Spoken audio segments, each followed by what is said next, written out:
आराध्या कहानियों की दुनिया चैनल में आपका स्वागत है। हॉस्पिटल में जर्नैल सिंह घर जाने को तैयार बैठे अपने बच्चों के आने का इंतजार कर रहे हैं।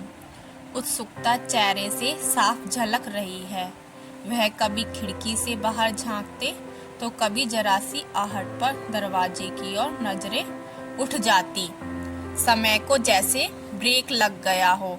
इंतजार में भी एक अपना ही मजा होता है। आंखों की चमक और होठों की मुस्कुराहट छुपाए से नहीं छुपती।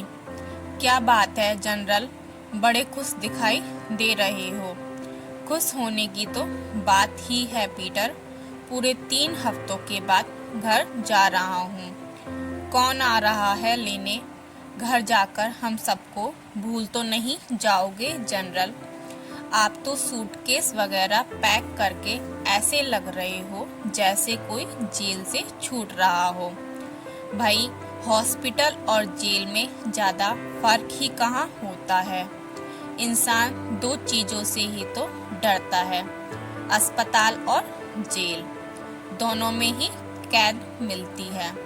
इस कैद से कोई बगैर आज्ञा के बाहर नहीं निकल सकता। बड़े पते की बात बोली है जनरल। घर तो आखिर घर ही होता है ना यार। बाहर कहीं कितना भी आराम क्यों ना हो, पर वो अपनापन नहीं मिलता। और फिर अपना बिस्तर, चाहे कैसा भी हो, कहीं भी चले जाओ बहुत याद आता है। पोती भी जल्द ही छुट्टियां होने वाली हैं। वह घर आती ही बस अपने दादू को ढूंढने लगती है।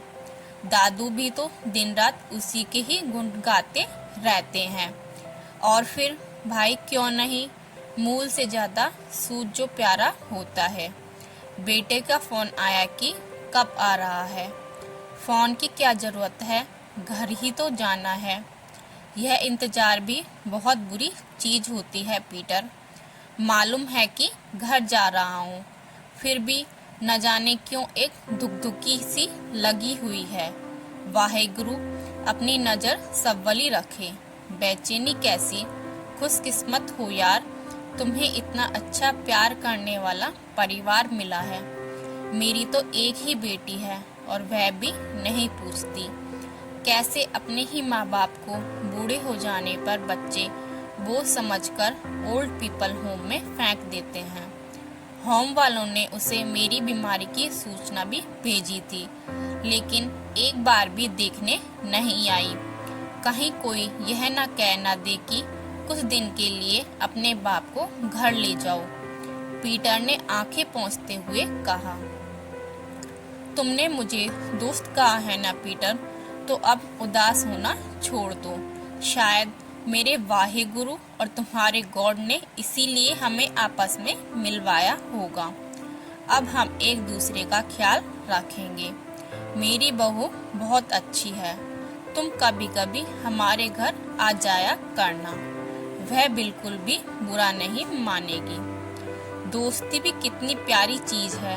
कब, कहाँ, कैसे यह समय का चक्र 2 अजनबियों को एक ऐसे अटूट रिश्ते में बांध देता है कि वह अपनों से ज्यादा अपने बन जाते हैं।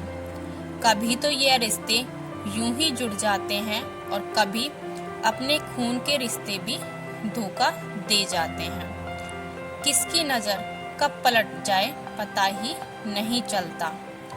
पता तो जर्नैल सिंह को भी तब लगा जब समय ने अचानक उनके सामने ही पलटा खाया।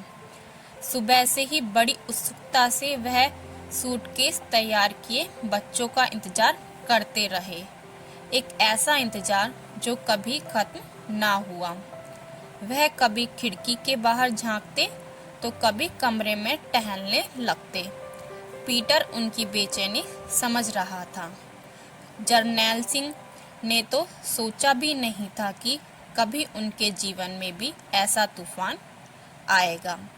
यह जानते हुए कि आप अपनी अगली सांस पर भी भरोसा नहीं कर सकते कि वह आएगी कि नहीं, तो फिर इंसान का क्या यकीन, वह तो कभी भी बदल सकता है।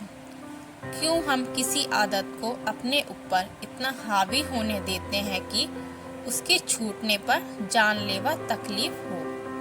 तकलीफ की अगर पूछो तो क्या उस समय कम हुई थी जब जरनैल सिंह की पत्नी बलवंत कौर अचानक 2 छोटे बच्चों के साथ उन्हें छोड़कर स्वर्ग सिधार गई थी।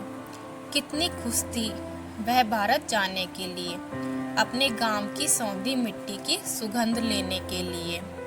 यूं लग रहा था कि जैसे वह स्वयं नहीं जा रही बल्कि कोई अज्ञात शक्ति उसे अपनी ओर खींच रही हो और वह हवा में उड़ती हुई उस ओर खींची चली जा रही थी, जैसे उसकी कोई दबी हुई इच्छा पूरी होने जा रही हो। इच्छाएं तो हर इंसान के दिल में होती हैं। कभी कभी हम भूल भी जाते हैं कि हमारे दिल में कौन सी चाहत थी। जब वह अचानक सामने आकर खड़ी हो जाती है तो हम सकपका जाते हैं। जैसे इस समय जरनैल सिंह के मन में भी घर जाने की तीव्र इच्छा उठ रही थी। जरनैल सिंह सोचने लगे, यह इच्छा क्या कहीं नहीं, यह मुझे बुरे ख्याल क्यों आ रहे हैं। कहीं मेरा हाल भी पीटर की तरह तो नहीं होने वाला। अपनी इस सोच से ही उनका दिल घबराने लगा। लगता है बुढ़ापे में मेरे दिमाग को भी जंग लगने लगा है। मेरे बच्चे तो मुझे बहुत प्यार करते हैं। हाँ, बहू की जुबान थोड़ी तीखी जरूर है। वह बेचारी भी क्या करे, सारा दिन बैंक में मगज खपाई, फिर घर का काम, बच्चों की देखभाल। आखिर वह भी तो इंसान है, थक जाती होगी।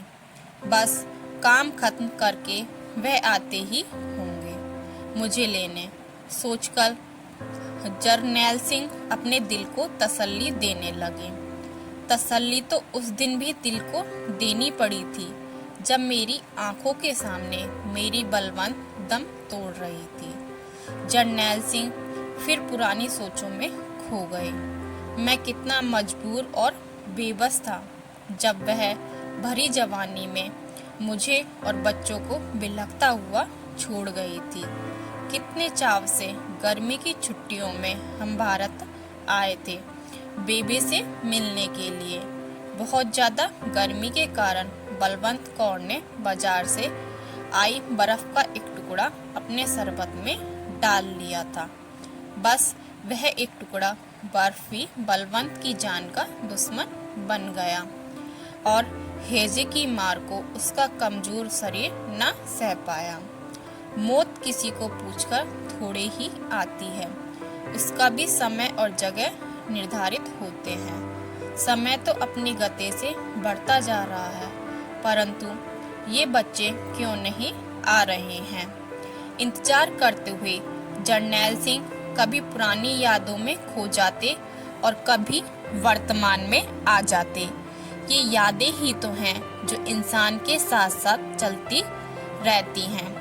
एक तरफ पुरानी यादें, दूसरी तरफ घर जाने की उत्सुकता। अब तो शाम भी ढलने को आ गई है। सोचा था घर जाकर बहू की हाथ की खिचड़ी खाऊंगा। घर जाने के इंतजार में जरनैल सिंह ने ठीक से खाना भी नहीं खाया था। उनका खुशी से खिला हुआ चेहरा मुरझाने लगा। चेहरा तो और भी उतर गया जब उस वार्ड की इंचार्ज ने आकर कहा, मिस्टर जरनैल सिंह लांबा, आज आप डिस्चार्ज होने वाले थे, लेकिन आपके घर से कोई लेने नहीं आया। हम जानते हैं कि आप सुबह से ही घर जाने के लिए तैयार बैठे हैं। आई एम सॉरी टू से कि परिस्थिति को देखते हुए सिर्फ आज की रात हम आपको यहाँ रुकने की इजाज़त दे सकते हैं।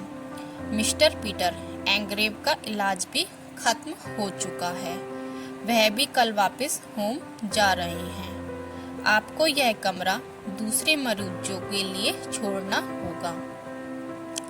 छोड़ तो जरनैल सिंह की हिम्मत रही थी उसने डूबती हुई आवाज में कहा, कोई नहीं आया तो क्या हुआ?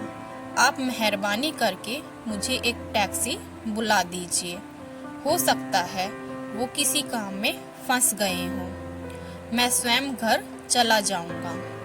आप तो चले जाएंगे, मगर हम ऐसा नहीं कर सकते मिस्टर लांबा। आपके दिल का बाईपास ऑपरेशन हुआ है। आपको अभी पूरी देखभाल की जरूरत है। अगर कल सुबह तक कोई लेने नहीं आया तो मजबूरन हमें सोशल सर्विसेज से किसी को बुलाना पड़ेगा, जो वह आपके साथ जाकर आपके घर वालों से बात करे कि वह क्या चाहते हैं। आप अभी अकेले नहीं रह सकते। उधर बहू जसमिंदर पति से झगड़ रही थी। नहीं पापा जी, अब यहाँ नहीं आ सकते प्रीतम, उसने झुंझलाते हुए कहा। उनके लिए कोई नर्स रखना हमारे बस की बात नहीं है और मुझसे यह सब होगा नहीं। अच्छा, यही है कि उनका तुम किसी ओल्ड पीपल होम में इंतजाम कर दो। इसी में हम सब की भलाई है। प्रीतम सुनकर भौचक्का रह गया। उसे पत्नी से ऐसी उम्मीद नहीं थी। वह बौखला कर बोला, तू पागल तो नहीं हो गई जसमिंदर? वह मेरे पापा जी हैं और यह उनका घर है जहाँ हम सब रह रहे हैं। मैं कैसे उनको उन्हीं के घर से बाहर कर दूं? दुनिया का क्या कहेगी कि जिस बाप ने बच्चों की खातिर भरी जवानी में पत्नी खो देने पर दूसरी शादी नहीं की, उसी बाप के बूढ़े होते ही बेटे बहू ने उसे घर से बाहर निकाल दिया। हजारों लोग होम में रहते हैं प्रीतम। आपके पापा जी कोई विरले इंसान नहीं होंगे वहाँ रहने वाले। मैं फुल टाइम जॉब करती हूँ, फिर बच्चों की देखभाल, खाना बनाना, घर देखना, ऊपर से बीमार पापा जी की देखभाल मुझसे नहीं होगी। आखिर मैं भी तो इंसान हूँ प्रीतम। थक जाती हूँ और कितना काम करवाओगे मुझसे? आप तो काम से खाना खाकर दोस्तों के साथ पब चले जाते हो। ओ, तो बात सारी मेरे पब जाने की है। मैं सोच ही रहा था कि अभी तक मेरे पब जाने की बात क्यों नहीं आई। बात आपने उठाई है तो आप भी सुन लीजिए कि अगर आप बीमार पापा जी को इस घर में लाए तो उनकी सेवा आपको ही करनी पड़ेगी। मैं मम्मी के पास चली जाऊंगी और हाँ, इससे पहले कि सुषमा यूनिवर्सिटी से आ जाए, हमें बाबूजी को होम में भेज देना होगा, नहीं तो वह हंगामा खड़ा कर देगी। जसमिंदर जरा गुस्से से बोली। अस्पताल में बिस्तर पर करवटें बदलते हुए गुस्से के स्थान पर जरनैल सिंह को स्वयं पर दया आने लगी। वह रात भर अपनी जिंदगी के बारे में सोचते रहे। एक पल को भी उनकी आंख नहीं लगी। उनके स्वाभिमान को ठेस लगी थी। इससे ज्यादा कोई क्या अपमानित हो सकता है? जिन बच्चों को इतनी तकलीफें सहकर इस काबिल बनाया, जिस अपने परिवार पर उन्हें मान था, आज उनके लिए ही वह बोझ बनकर रह गए। बच्चों ने घर से बेघर करके किसी को भी मुंह दिखाने के काबिल नहीं छोड़ा। जैसे कि वह इस इंतजार में थे कि यह बुढ़ा घर से जाए और वह उसके मुंह पर दरवाजा बंद कर दे। नर्स किसी अजनबी औरत के साथ दरवाजे से अंदर आते हुए बोली, जर्नैल, यह सोशल वर्कर जैकी है, आप इनके साथ जाइए। यह आपके घर वालों के साथ बात करेंगी कि आखिर वह चाहते क्या हैं। नहीं नर्स, मैं घर नहीं जाऊंगा। इनसे कहिए मेरा इंतजाम किसी ओल्ड पीपल होम में कर दें। अगर बच्चों ने यह दिन भी दिखा दिया जर्नैल सोचने लगे, इस दिन का इशारा बेबे ने भी बातों बातों में किया था, लेकिन मैं ही बच्चों के प्यार में इतना अंधा था कि नहीं समझ पाया। उस दिन बेबे ने कितने प्यार से कहा था, पुत्र, जनरल जाने वाली तो चली गई, तेरी अभी भरी जवानी है बेटा, बहुत हो गया इंग्लैंड का चक्कर। पुत्र, अपने पिंड दे विच भी बथेरी रोटी रोजी है, अब तू फिर से शादी करके यही मेरी नजरों के सामने रह। बच्चे भी अभी बहुत छोटे हैं, कैसे रह पाएंगे माँ के बिना। नहीं बेबे, मुझे बच्चों के भविष्य का ख्याल है, मैं यहाँ रहकर इनकी वैसी देखभाल नहीं कर पाऊंगा जैसी बलवंत चाहती थी। ठीक है पुत्र, जाना ही है तो फिर शादी करके जा। बेबे, आप ऐसा सोच भी कैसे सकती हैं? बात को बीच में ही काटकर जर्नैल सिंह जल्दी से बोले, अभी तो मेरी बलवंत की चिता की आग भी ठंडी नहीं हुई और आप मुझे बहुत दुख हुआ आपके मुंह से यह बात सुनकर। देख बेटा, यह भावुक होने का समय नहीं है। मैं जानती हूँ तू बलवंत की जगह किसी और को नहीं दे सकता। तुम्हारे दोनों बच्चे अभी छोटे हैं। प्रीतम बेचारा तो सिर्फ 3 साल का है और पम्मी भी कहाँ बड़ी है, 7 साल की बच्ची। समय बहुत जालिम चीज है बेटा, बच्चों से ज्यादा मुझे तेरा फिक्र है। अकेले कैसे कर पाएगा यह सब कुछ? जिस वाहे गुरु ने इस इम्तिहान में डाला है वही पार उतरने का रास्ता भी दिखा देगा। वैसे बेबे, तू क्यों नहीं चल पड़ती मेरे साथ? नहीं पुत्र, यह बात पहले भी हो चुकी है। शराब के नशे में तेरा जीजा जब भी आपे से बाहर हो जाता है तो तेरी बहन बच्चों को लेकर यहीं मेरे पास आ जाती है। मैं ही यहाँ नहीं रही तो वह बेचारी कहाँ जाएगी? यह जीजा जी की शराब पीने की आदत अभी छूटी नहीं।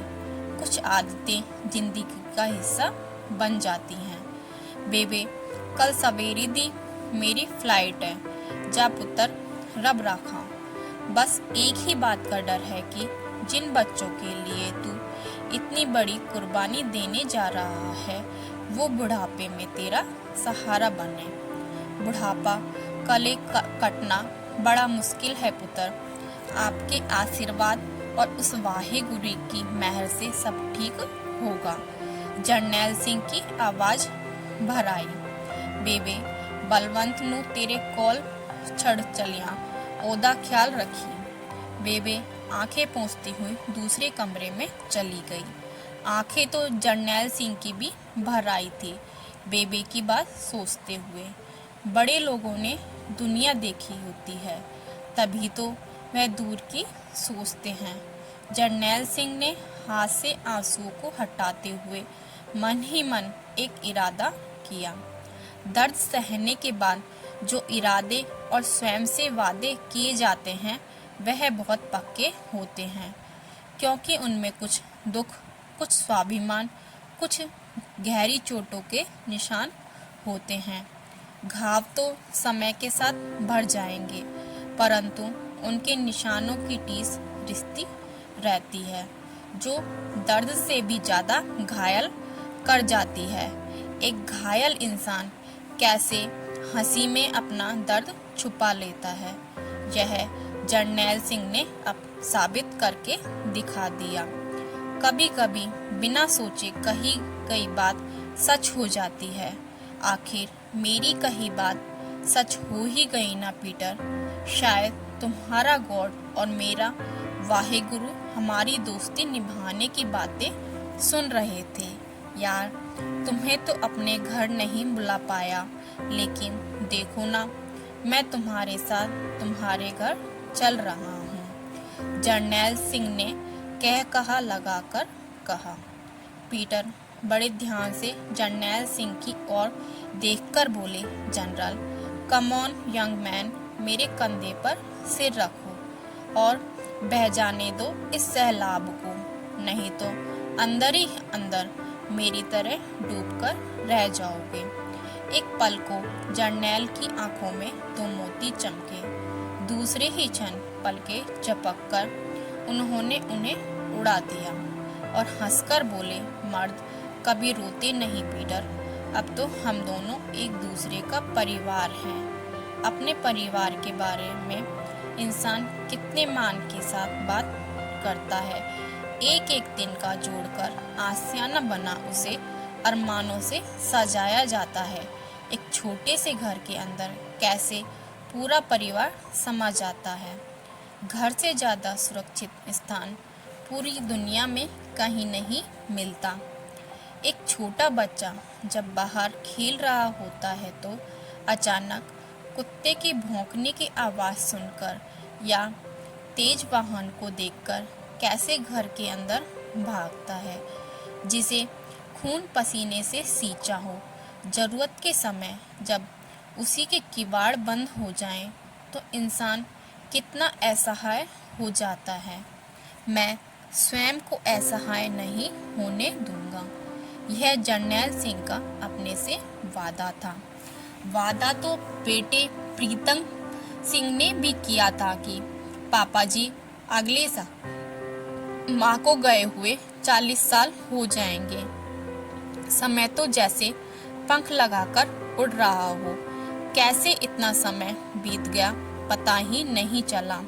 पुत्र मेरे दिल से पूछ कि बलवंत के बिना एक एक पल कैसे बीतता है। मैं तो केवल तुम दोनों की खातिर जिंदा हूँ, नहीं तो बलवंत को इतने लंबे सफर पर अकेले कभी ना भेजता। ऐसा मत कहिए पापा जी, आप तो हमारे लिए माँ और पापा दोनों ही हैं। याद है काम पर जाने से पहले कैसे आप मुझे और पम्मी को स्कूल के लिए तैयार करके अपने हाथ से नाश्ता बनाकर खिलाते थे। तू भी तो कितना बड़ा हो जाने पर भी रात को बिस्तर में सूसू कर दिया करता था। जर्नैल सिंह ने हंसकर बेटे को छेड़ा। जी कुछ कुछ मुझे भी याद है कि आधी रात को आप मेरे कपड़े और बिस्तर बदल दिया करते थे।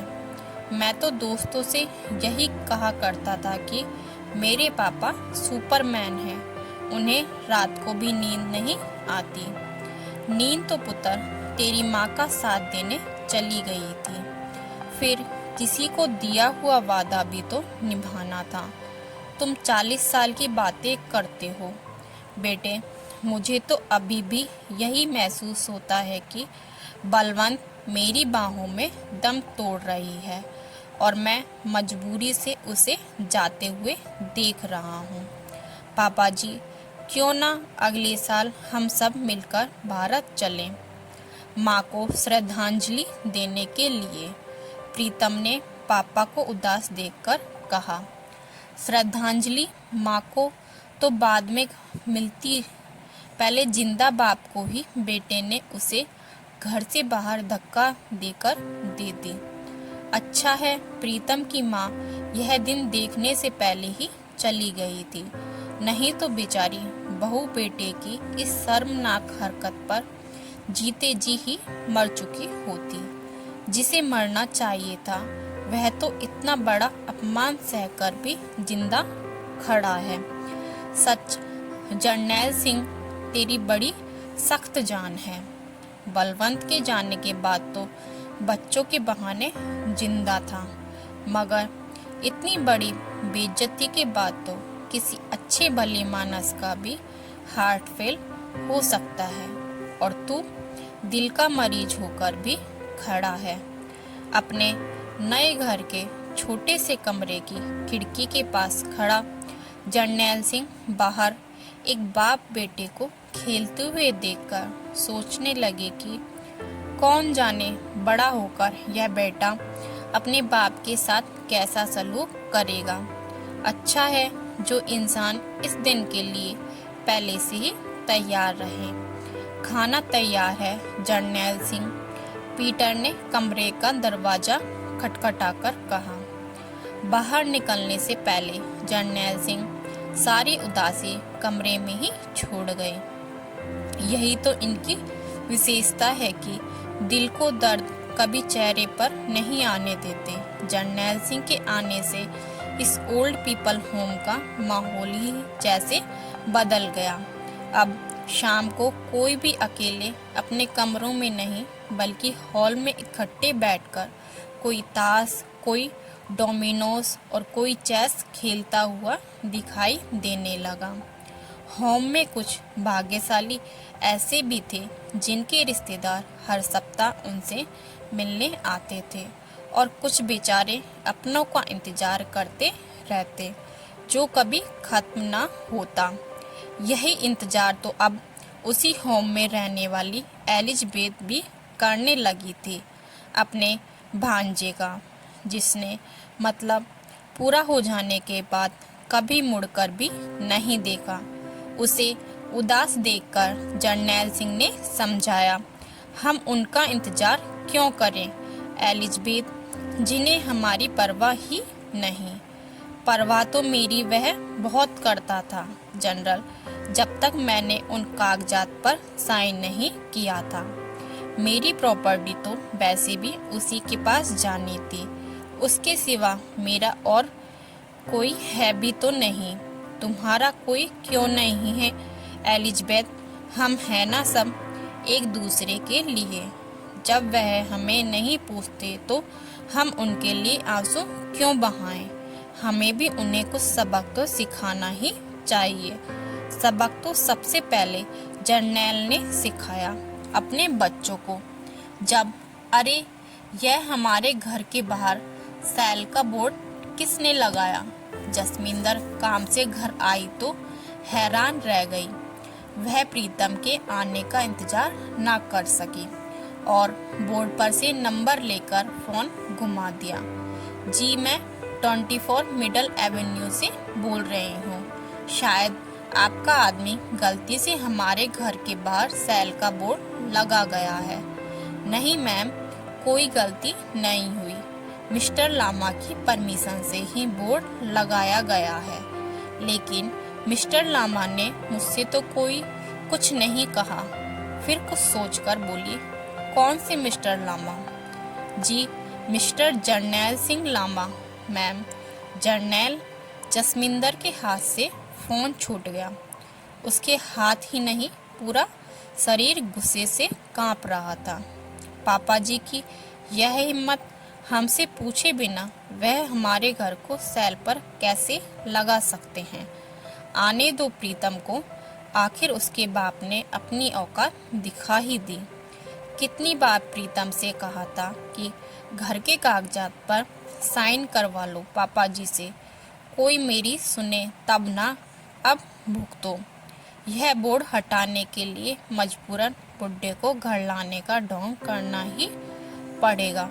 ढोंग जैसन ने भी किए थे अपनी आंटी एलिज़ाबेथ के सामने। हर सप्ताह कभी फूल तो कभी चॉकलेट लेकर आता था वह अपनी आंटी के लिए। फिर काम निकलते ही सूरत तक देखने नहीं आया। सूरत तो तब देखता ना यदि उसका दिल साफ होता। आज का स्वार्थी इंसान सिवाय अपने किसी और का सोचता ही कहाँ है। क्या पैसा ही सब कुछ है? इंसान की भावनाओं, उसके प्यार की कोई कद्र नहीं। किसी के साथ बुरा करने वाला यह क्यों भूल जाता है कि कल को उसके साथ भी ऐसा हो सकता है। हुआ तो प्रीतम के साथ जब उसने घर के बाहर सेल का बोर्ड देखा। एक तो वह वैसे ही शर्मिंदगी से डूबा जा रहा था, ऊपर से जसमिंदर के ताने। जसमिंदर बाहर यह बोर्ड, भाई कुछ काम करने से पहले मुझसे पूछ तो लिया करो। घर के अंदर घुसते हुए प्रीतम की आवाज थोड़ी ऊंची हो गई। यह करतूत आपके सीधे साधा पापा जी की है। अरे हमारे बारे में ना सही, अपने छोटे छोटे पोते पोतियों के बारे में तो कुछ सोचा होता। बड़ा प्यार जताते थे वैसे तो। आज ही चलकर बात करते हैं उनसे। उधर जरनैल सिंह की बेटी पम्मी कनाडा से बार बार फोन कर रही थी। यह प्रीतम बात क्यों नहीं करवाता पापा जी से मेरी? 3 बार फोन कर चुकी हूँ, हमेशा ही कोई ना कोई बहाना बनाकर टाल देता है। कनाडा में बैठी पम्मी सोच ही रही थी कि अचानक फोन की घंटी बज उठी। यह अजनबी नंबर ब्रिटेन से। हेलो पम्मी पुत्र, पापा जी, उधर से खुशी से भरी आवाज आई। मैं कितनी बार आपको फोन कर चुकी हूँ, आप मिलते ही नहीं। प्रीतम भी कुछ ठीक से जवाब नहीं देता।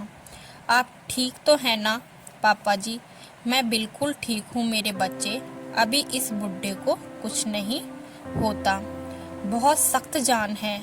यह बताओ कि जमाई साहब और बच्चे कैसे हैं? सब ठीक है।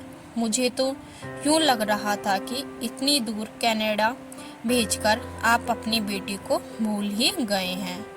भूलते तो बच्चे हैं अपना फर्ज बेटा। यह हम बुड्ढों की आंखें तो उनकी राहों में हमेशा बिछी रहती हैं। पापा जी, आप ठीक तो है ना? आपसे मिलने का बहुत मन कर रहा है। बच्चों को अभी छुट्टियां भी तो नहीं हैं और अकेले छोड़कर आ नहीं सकती। वाहे गुरु ने चाहा तो जल्दी मिलेंगे पुत्र। तेरा जब भी बात करने का मन करे इस नंबर पर फोन कर लिया करना। चल रखता हूँ, रब राखा। अपना ख्याल रखना। ख्याल तो अपना स्वयं ही रखना पड़ता है। बूढ़े हो जाओ तो बच्चे भी नजरें घुमा लेते हैं। माँ बाप के साथ 2 पल बात तो क्या, उनका सामना भी उन्हें गवारा नहीं होता। सबके सामने अपमान करते हुए भी नहीं झिझकते, बहाना ढूंढते हैं उनसे पिंड छुड़ाने का। अब हमें कोई बहाना बनाना ही पड़ेगा पापा जी से बात करने के लिए। प्रीतम जसमिंदर कुछ सोचते हुए बोली। हम किस मुंह से जाएंगे उनके पास जसमिंदर, जिन्हें हॉस्पिटल के बेड पर छोड़कर दोबारा पलटकर नहीं देखा। मेरी भी मत मारी गई थी जो तुम्हारी बातों में आ गया। बात मानते तो आज यह दिन देखने को ना मिलता। पापा जी ने तो खुद कितनी बार आपसे कहा था कि मेरे जीते जी मकान अपने नाम कर लो, कहीं बाद में मुश्किल ना हो। लेकिन नहीं, आपको तो भावुक बनना था। तो लो अब गिड़गिड़ाओ उनके आगे। शर्म कर जसमिंदर। वह हाँ हाँ ठीक है, अब समय बर्बाद मत करो। चलो, आपसे तो कुछ होगा नहीं। मुझे ही रास्ते भर सोचना पड़ेगा कि उनसे कैसे बात करनी है। ओ तो तुम लोग मुझसे बात करने आए हो? या जरनैल सिंह बहू बेटे को देखकर कुर्सी से उठते हुए बोले। पापा जी, हमें माफ कर दीजिए। जसमिंदर ने लपककर ससुर के पैर पकड़ लिए और रोने लगी। हमसे बहुत बड़ी गलती हो गई है। सारा कसूर हमारा भी नहीं। मैं बीमार थी और ये बच्चों को संभालने में लगे हुए थे, बस इसीलिए आपको लेने नहीं आ पाए। आप भी तो टैक्सी लेकर आ सकते थे ना। बहुत हो गया पापा जी, मैं अब आपको यहाँ एक पल के लिए भी नहीं रहने दूंगी। चलिए अपने घर। अपना घर? कौन सा घर?